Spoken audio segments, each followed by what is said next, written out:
ಪ್ರಧಾನಿ ಮೋದಿಯವರ ಬೆಂಗಳೂರು ಭೇಟಿ ಸಂದರ್ಭದಲ್ಲಿ ವಿಪಕ್ಷ ನಾಯಕ ಆರ್ ಅಶೋಕ್ ಅವರಿಗೆ ಆಹ್ವಾನ ಇರಲಿಲ್ಲ. ಈ ವಿಚಾರದಲ್ಲಿ ಸಚಿವರಾಗಿರ್ತಕ್ಕಂಥ ಪ್ರಿಯಾಂಕ್ ಖರ್ಗೆ ಅವರು ಸೋಷಿಯಲ್ ಮೀಡಿಯಾದಲ್ಲಿ ಮಾಡಿದಂಥ ಟ್ವೀಟ್ ನಂತರದಲ್ಲಿ ಸಾಕಷ್ಟು ಜಟಾಪಟಿ ಕೂಡ ನಡೆಯುತ್ತೆ. ಈ ಬಗ್ಗೆ ಮಾತಾಡಲಿಕ್ಕೆ ಸಚಿವರಾದ ಪ್ರಿಯಾಂಕ್ ಖರ್ಗೆ ಅವರು ನಮ್ಮ ಜೊತೆಗಿದೆ. ಸರ್, ಮೊದಲನೇದಾಗಿ ತಾವು ವಿಚಾರವನ್ನು ಪ್ರಸ್ತಾಪಿಸಿದ್ರಿ, ವಿಪಕ್ಷ ನಾಯಕರಿಗೆ ಒಂದು ಆಹ್ವಾನವನ್ನು ಕೊಟ್ಟಿರಲಿಲ್ಲ ಅಂತ. ಆ ವಿಚಾರದಲ್ಲಿ ತಮ್ಮ ವಿರುದ್ಧ ಒಂದಷ್ಟು ವಾಗ್ದಾಳಿಯನ್ನು ಕೂಡ ಅವರು ನಡೆಸಿದರು. ನೋಡಿ, ಬಿ ಜೆ ಪಿಯವರು ಅವರಿಗೆ ಬೌದ್ಧಿಕ ದಿವಾಳಿತನ ಆಗಿಬಿಟ್ಟಿದೆ. ನಾವು ಕೇಳಿರೋದು ಒಂದು ಪ್ರೋಟೋಕಾಲಿನ ಪ್ರಶ್ನೆ. ನಾವು ಕೇಳಿದ್ದು ಉದ್ಘಾಟನೆ ವೇದಿಕೆಯಲ್ಲಿ ಬಿ ಜೆ ಪಿ ರಾಜ್ಯಾಧ್ಯಕ್ಷರಿಗೆ ಆಹ್ವಾನ ಇದೆ. ಬೆಂಗಳೂರಿಗೆ ಯಾವುದೇ ರೀತಿಯಾದಂಥ ಸಂಬಂಧ ಇಲ್ಲ, ಅವರಿಗೆ ಆಹ್ವಾನ ಇದೆ. ವಿರೋಧ ಪಕ್ಷದ ನಾಯಕರು ಯಾರು ಬೆಂಗಳೂರಿಂದ ಇದ್ದಾರೆ, ಬೆಂಗಳೂರನ್ನು ಎಲ್ಲ ಇನ್ಫ್ರಾಸ್ಟ್ರಕ್ಚರ್ ಬಗ್ಗೆ ಮಾಹಿತಿ ಇದೆ, ಅವರು ಆ್ಯಸ್ ಪರ್ ಪ್ರೋಟೋಕಾಲ್ ಇರಬೇಕಾ ಬೇಡವಾ ಅಂತ ಅಷ್ಟೇ ಕೇಳಿದೆ. ಅವ್ರಿಗೆ ಸಹಾಯ ಆಗಬೇಕಂತಲ್ಲ. ಅದಾದಮೇಲೆ ನಾನು ಅದನ್ನು ಪ್ರಸ್ತಾಪ ಮಾಡಿದ್ಮೇಲೆ ಮತ್ತೆ ಪ್ರೈಮ್ ಮಿನಿಸ್ಟರ್ ಆಫೀಸಿಂದ ಅದಕ್ಕೆ ಕ್ಲಾರಿಫಿಕೇಷನ್ ಬಂತು. ಇಲ್ಲ, ಬರೀ ಅವ್ರಿಗೆ ಅಷ್ಟೇ ಅಲ್ಲ, ಇನ್ನೂ ಒಂದು 2-3 ಜನಕ್ಕೂ ಕೂಡ ಅವರು ಪ್ರೋಟೋಕಾಲ್ನಲ್ಲಿ ಹಾಕಿದ್ದಾರೆ ಅಂತ. ಅದಕ್ಕೆ ಮತ್ತೆ ಟೀಕೆ ಮಾಡಿದ್ರು, ನೀವು ನೋಡ್ಕೊಳ್ಳಿ ನಿಮ್ಮದು ಅಂತ. ಅದಾದಮೇಲೆ ಇನ್ನೊಂದು ಏನು ಮಾಡಿದ್ರು ಅವಮಾನ ಅಂದರೆ, ಒಂದು ವೇದಿಕೆಯಲ್ಲಿ ಕರ್ಕೊಂಡ್ರು, ಇನ್ನೊಂದು ವೇದಿಕೆಯಲ್ಲಿ ಬಿಟ್ಟರು, ಮೇನ್ ವೇದಿಕೆಯಲ್ಲಿ ಬಿಟ್ಟರು. ನನ್ನ ಪ್ರಶ್ನೆ ಇರೋದಿಷ್ಟೇ, ಎರಡೂ ವೇದಿಕೆಯಲ್ಲಿ ಬಿ ಜೆ ಪಿ ರಾಜ್ಯಾಧ್ಯಕ್ಷರು ಇರ್ತಾರೆ, ವಿರೋಧ ಪಕ್ಷದ ನಾಯಕರು ಯಾಕಿರಲಿಲ್ಲ? ಆ್ಯಂಡ್ ವಾಟ್ ಯಾವ ಪ್ರೋಟೋಕಾಲ್ ಅಂಡರ್ ಇವರು ಬರ್ತಾರೆ ಅಲ್ಲಿ? ಆಯಿತು, ಬೇಕಾದರೆ ಅದು ಪ್ರೈಮ್ ಮಿನಿಸ್ಟರ್ ಅವರಿಗೆ ಅವ್ರ ಆತ್ಮೀಯರು ಇರ್ಬೋದು, ಕರೆಸಿದ್ದಾರೆ ಅಂದರೆ ಓಕೆ, ಮಾಡಲಿ. ಬಟ್ ವಿರೋಧ ಪಕ್ಷದ ನಾಯಕರಿಗೆ ಯಾಕೆ ಅವಮಾನ ಮಾಡ್ತಾಯಿದ್ದೀರಾ? What is the reason? ನಾವು ಅವ್ರ ಪರವಾಗಿ ಮಾತಾಡಿದ್ರೂ ಕಷ್ಟ ಅವರಿಗೆ, ನಾವೇನು ಹೇಳೋಕ್ಕೆ. ಮತ್ತು ಅದಕ್ಕೆ ನಾನು ಹೇಳ್ದಂಗೆ ಅವರಿಗೆ ಯಾವುದೇ ಇಶ್ಯೂ ಇಲ್ಲ ನಮ್ಮ ಮೇಲೆ. ಅದಕ್ಕೆ ನೀವು ನೋಡಿರ್ಬೋದು ಹೇಗೆ ಉತ್ತರ ಕೊಡ್ತಾರೆ. ನಮ್ಮ ಅಕ್ಕನ ಬಗ್ಗೆ ಮಾತಾಡ್ತಾರೆ, ನಮ್ಮ ಅಣ್ಣನ ಬಗ್ಗೆ ಮಾತಾಡ್ತಾರೆ, ನಮ್ಮ ಬಗ್ಗೆ ಅಪ್ರಸ್ತುತ ವಿಚಾರಗಳು. ವೈಯಕ್ತಿಕ ನೆಲೆಗಟ್ಟಿಗೆ ಹೋಯ್ತಾ ಆರೋಪ ಪ್ರತ್ಯಾರೋಪಗಳು? ಇಲ್ಲ, ನಾವೆಲ್ಲಿ ವೈಯಕ್ತಿಕವಾಗಿ ಹೇಳಿದ್ವಿ. As a leader of opposition ಅವರಿಗೆ ಸಿಗಬೇಕು ಅಂತ ಅಷ್ಟೇ ಹೇಳಿರೋದು.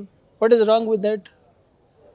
ಅದಾದಮೇಲೂ ಕೂಡ ಈಗ ಅವರಿಗೆ ನನ್ನ ಇದು ಮೋಸ್ಟ್ಲಿ ಏನಾಗಿದೆ, ಪಾಪ ಅಶೋಕ್ ಅವರು ನನಗೆ ಭಾಳ ಚೆನ್ನಾಗಿ ಪರಿಚಯರು. ಅದು ಅವ್ರಿಗೆ ಗೊತ್ತಿದೆಯೋ ಗೊತ್ತಿರಲಾರ್ದೆ ಅವರು ಯಾರು ಹ್ಯಾಂಡಲ್ ಮಾಡ್ತಾರೋ ಅವ್ರು ಸಾಮಾಜಿಕ ಜಾಲತಾಣದವರು, ಅವ್ರಿಗೆ ಪಾಪ ಕಮ್ಮಿ ಸಂಬಳ ಕೊಟ್ಟಿರಬೇಕು. ಅದಕ್ಕೆ ಇವ್ರು ಹಿಂಗೆಲ್ಲ ಬರಿತಾ ಇದ್ದಾರೆ, ಅವ್ರಿಗೆ ಗೊತ್ತಿರಲಾರ್ದೆ.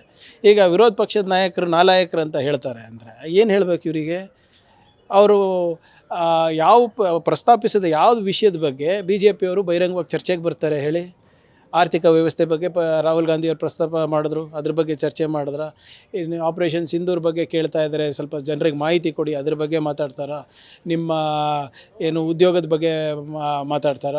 ಈಗ ಎಲೆಕ್ಷನ್ ಕಮಿಷನ್ ಬಗ್ಗೆ ಮಾತಾಡ್ತಾರ? IT ED ಬಗ್ಗೆ ಮಾತಾಡ್ತಾರ? ಯಾವುದ್ರ ಬಗ್ಗೆನೂ ಮಾತಾಡಲ್ಲ. 11 ವರ್ಷ ಆಯಿತು ಸರ್, ಒಬ್ಬ ಪ್ರಧಾನಮಂತ್ರಿ ಒಂದು ಪ್ರೆಸ್ ಮೀಟ್ ಮಾಡಿಲ್ಲ ಅಂತ ಹೇಳಿದ್ರೆ, ನಮ್ಮ ನಾಯಕರು ಬೆಳಿಗ್ಗೆ ಎದ್ದಾಗ ಬೆಳಿಗ್ಗೆ ಎದ್ದರೆ ಸಾಕು, ಜನರ ಹಿತಾಸಕ್ತಿಯನ್ನು ಕಾಪಾಡಲಿಕ್ಕೆ, ಸಂವಿಧಾನವನ್ನು ರಕ್ಷಣೆ ಮಾಡಲಿಕ್ಕೆ ಓಡಾಡ್ತಾ ಇದ್ದಾರೆ. ಅವರು ಪ್ರಶ್ನೆ ಕೇಳ್ತಾರೆ, ನೀವು ಯಾವುದೇ ಮಾಧ್ಯಮದವರು ಏನೇ ಪ್ರಶ್ನೆ ಕೇಳಿದ್ರು ಕೂಡ ನಿಂತೆ ಉತ್ತರ ಕೊಡ್ತಾರೆ. ಅವರಿಗೆ ಇವರು ನಾಲಾಯಕರು, ನೀವು ಅದು ಬೈಯೋದು ಸರಿನಾ? ಇವರು ವಿಪಕ್ಷದಲ್ಲೇ ಇದ್ದಾರಲ್ಲ, ಇವ್ರೇನು ಮಾಡ್ತಾಯಿದ್ದಾರೆ ಇಲ್ಲಿ? ಆದರೆ ಇನ್ನೊಂದು ಕಡೆ ಸರ್, ಪ್ರೋಟೋಕಾಲನ್ನು ಮೀರಿ ಪಕ್ಷದ ವಿಚಾರಗಳಿಗೆ ರಿಫ್ಲೆಕ್ಟ್ ಆಗೋ ರೀತಿಯಲ್ಲಿ ಆ ಪ್ರೋಟೋಕಾಲ್ ನಿರ್ಮಾಣ ಆಗಿತ್ತಂತ ನಿಮಗೇನು ಅನ್ಸುತ್ತೆ ಹೇಳಿ ನೀವೇ? ಈಗ ನಾವೇನು ಅನ್ಕೊಬೇಕ್ರಿ? ಹೊರಗಿನವರು, ಮಾಧ್ಯಮದವರು, ಬೇರೆ ಪಕ್ಷದವ್ರು ಏನು ಅನ್ಕೊಬೇಕು? ರಾಜ್ಯಾಧ್ಯಕ್ಷರಿಗೆ ಕೂಡಿಸ್ತೀರಾ, ಪ್ರೋಟೋಕಾಲ್ದಲ್ಲಿ ಬರುವಂಥ ವಿರೋಧ ಪಕ್ಷದ ನಾಯಕರಿಗೆ ಕೂಡಿಸ್ತಲ್ಲ, ಅದೇ ಪಾರ್ಟಿದವ್ರಲ್ವಾ? ಆಮೇಲೆ ಬೆಂಗಳೂರಿಗೆ ಏನು ಸಂಬಂಧ?